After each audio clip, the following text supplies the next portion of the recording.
Assalamu alaikum everyone. I hope you are all doing well. Today we are going to discuss about the discovery of DNA, structure of DNA, phosphodiester bond, Chargaff's rules, Franklin and Wilkins' work, and at the end, development of the Watson-Crick model. So how the DNA was discovered? It was Friedrich Miescher जिसने 1869 में DNA को discover किया Mendelian के काम के 4 साल बाद, या हम कह सकते हैं कि मेंडेलियन का काम जब रीडिस्कवर हुआ था तो उससे 30 साल पहले जो है डीएनए डिस्कवर हुआ था बाय फ्रीडरिच मीशर। मीशर ने एक वाइट सब्सटेंस लिया डब्ल्यूबीसी के न्यूक्लियाई से और उसने सेलमन के स्पर्म से वाइट सब्सटेंस हासिल किया, सेम एज जैसे कि न्यूक्लियाई ऑफ डब्ल्यूबीसी से उन्होंने वाइट सब्सटेंस कलेक्ट किया, तो इन सेम मैनर तो सेलमन के स्पर्म से भी उसने वाइट सब्सटेंस को कलेक्ट किया। ये इंफॉर्मेशन हासिल हुई कि ये जो वाइट सब्सटेंस है उसके अंदर फॉस्फोरस मौजूद है और he got the information that the white substance is quite different from the rest of the cellular components. Miescher ने उस वाइट सब्सटेंस को एक यूनिक नाम दिया, दैट वाज न्यूक्लिन। वो जो न्यूक्लिन था वो स्लाइटली एसिडिक था, दैट्स द रीजन के that nuclein name was renamed as nucleic acid.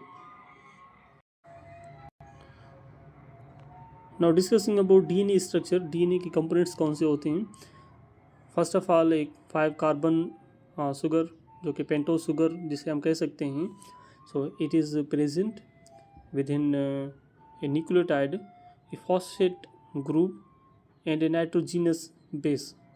So these are the 3 basic components of DNA. Why do we call it a nitrogenous base? Because it contains a nitrogen atom. The base may be 2-ringed or single ringed. So here is the structure of DNA. So a nucleotide generally contains 3 parts: a phosphate group, a pentose sugar that contains 5 carbon atoms, and a nitrogenous base, such as here 89 is given.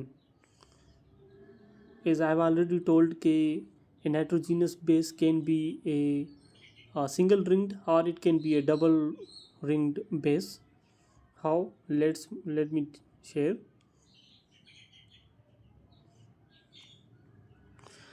So you can see here there are 2 categories of nitrogenous bases.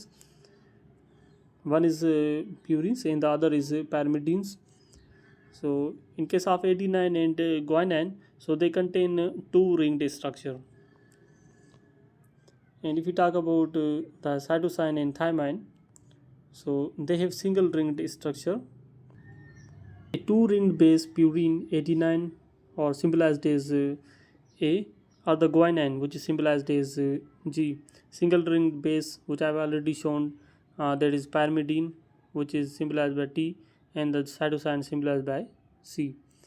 So there is exception के RNA में जो pyrimidine है uracil, so it replaces the thymine which is present in DNA. Phosphodiester bond, a linkage that connects 2 nucleotide monomers. The bond is formed through the dehydration process, about which you know very well कि dehydration एक ऐसा process है जिसमें 2 monomers join होते हैं और एक polymer की फॉर्मेशन होती है। Through this process when the 2 nucleotide monomers are joined, a linkage is formed called phosphodiester bond. The linkage is called phosphodiester bond because the phosphate group is now linked to the 2 sugars through a pair of ester bonds. तो इसे हम phosphodiester इसलिए कहते हैं because there are 2 ester bonds present. So here you can see the phosphodiester bond. So how is it called a diester bond? Because there are 2 ester bonds present in it that connect 2 nucleotide molecules, such as a pentose sugar in its 3 carbon atom is combined with the other nucleotide through a phosphate group, another pentose sugar. So if you see the overall look of the nucleotides, So you can find here two nucleotides, such as this one is the nucleotide and this one is the other nucleotide that is joined through a ester bond.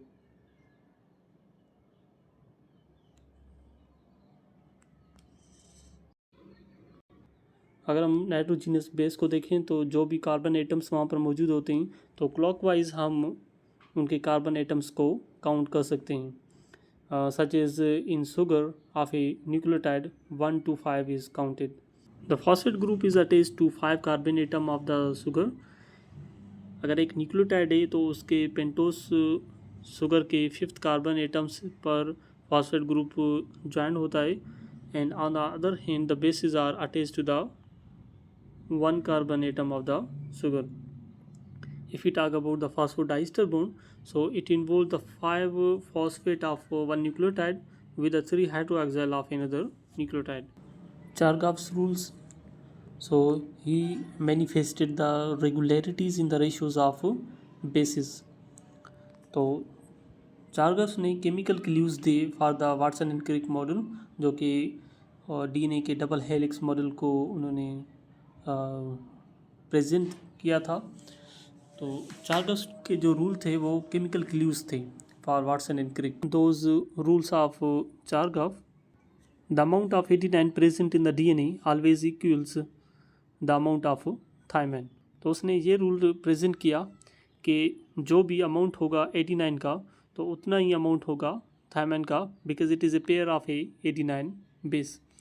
And the amount of guanine always equals the amount of cytosine. So two important rules of चारगाफ are as follows. तो उसने दो rules जो दिए थे वो बहुत important है, जैसे कि the proportion of 89 always equals that of thymine and the proportion of guanine always equals that of cytosine. और we can say in short कि A is equal to T and G is equal to C. So this is called the number 1 rule. And the ratio of GC to AT varies with different species. तो अगर हम overall sequences की बात करें, definitely it is different from species to species. तो these are the main rules given by Chargaff. So why Chargaff's rules matter? तो उनके rules important क्यों थे? This suggested the DNA was not just a simple repetitive chain but a complex molecule capable of carrying genetic information. तो उनके rules हमें ये बता रहे हैं कि डीएनए जो है सिर्फ और सिर्फ एक सिंपल स्ट्रक्चर नहीं है, बल्कि एक जो है एक ऐसा स्ट्रक्चर है जिसके अंदर वेरीड जेनेटिक इन्फॉर्मेशन मौजूद है with huge amount of coded information. तो चारगाफ का जो काम था वो क्या था? केमिकल क्लू था for Watson and Crick. Now coming to the physical clues given by Franklin and Wilkins. Maurice Wilkins and Rosalind Franklin used a technique called X-ray diffraction. उन्होंने X-ray diffraction की टेक्निक को use किया to literally see the shape of the DNA molecule, ताकि वो सही तरह से DNA का जो लिटल शेप है उसे देख सकें with the help of X-ray diffraction. So here is that visual representation or photo of the X-ray diffraction pattern produced by Rosalind Franklin, which provided the physical evidence for the helical shape of the DNA. What you can find here is that you can find a double helix structure like this. So this is what a X-ray diffraction technique has helped the Watson and Crick duo to give their model of DNA double helix. Franklin का method क्या था? The method was by directing a beam of X-rays at crystals of DNA के जो crystals produce किए गए थे तो उनके across a beam of X-rays was directed. The rays would bend or diffract. उनके जो रेज हैं across that crystals of DNA वो बेंड किए and create a pattern on photographic film. तो एक पैटर्न बन गया towards the side of the photographic film. So, what was the discovery? Franklin's expert work produced incredibly clear images. These images provided the physical evidence that DNA had a helical spiral shape and even allowed scientists to calculate its dimensions, such as its diameter and how often the helix turned. तो इससे x ray diffraction से या फ्रैंकलिन्स के काम से हमें ये भी मदद हासिल हुई कि हम के जो डीएनए का डबल हेलिक्स का डायमीटर है वो भी आसानी से हासिल कर सकते थे and how of in the helix turned कि कितना जो है हेलिक्स वो मुड़ा हुआ है ये इन्फॉर्मेशन भी हमें with the help of X-ray diffraction हासिल हुई थी. What was the problem with using the technique of X-ray diffraction? So Franklin faced a problem by during the X-ray diffraction technique. So actually Franklin was dependent on the work of Wilkins. It was impossible to obtain the crystals of natural DNA without the work of Wilkins. तो DNA का जो natural DNA है उनके crystals हासिल करना बहुत ही impossible था without the work of Wilkins. Wilkin के काम के बगैर नेचुरल डीएनए के क्रिस्टल्स पैदा नहीं किए गए थे. सो दैट्स द रीज़न कि Wilkins was very important assistant for Franklin who learned how to prepare uniformly oriented DNA fibers and succeeded in obtaining the first crude diffraction information on natural DNA in 1950. Putting it together, अगर हम दोनों experiments को यहाँ पर consider करें जैसे कि chemical clues are present by Chargaff's rules and then here X ray diffraction by Franklin and Wilkins, दोनों को अगर हम एज ए कंसिडर करें physical clues and chemical clues together कि वाटसन एंड क्रिक टुगेदर कि Watson and Crick got this data to present their own DNA double helix model. So let's move towards the model given by Watson and Crick. Development of the Watson and Crick model. इस Watson and Crick model के investigators कौन से? Definitely इस model के name ही suggest कर रहा है कि वाटसन एंड क्रिक की थे. In 1953 James Watson and Francis Crick at Cambridge University detected the structure of DNA. Watson and Crick ने डीएनए के स्ट्रक्चर को डिटेक्ट किया. दैट मीन्स के उनके ऊपर रिसर्च किया 1953 में. की इन्फ्लुएंसेस क्या थे? Work Chargaff's rules, Franklin's X ray diffraction technique and tautomeric forms that help the formation of this model. What does mean by the third clue that Watson and Crick used, that was tautomeric forms. Understanding that bases exist in equilibrium between different forms such as keto versus enol, amino versus imino was critical as these forms dictate specific hydrogen bonding possibilities. तो उनका methodology क्या था? Watson and Crick did not perform new experiments themselves. तो उन्होंने कोई भी ऐसा new experiment perform नहीं किया. Instead they built detailed molecular models synthesising existing evidence. तो हम ये कंक्लूड कर सकते हैं कि वाटसन एंड क्रिक का ये कोई भी ऐसा एक्सपेरिमेंट नहीं था बल्कि एक मॉडल था जिन्होंने वो रिप्रेजेंट किया कि DNA is A double helix model that contains nitrogenous bases is in the form of rungs.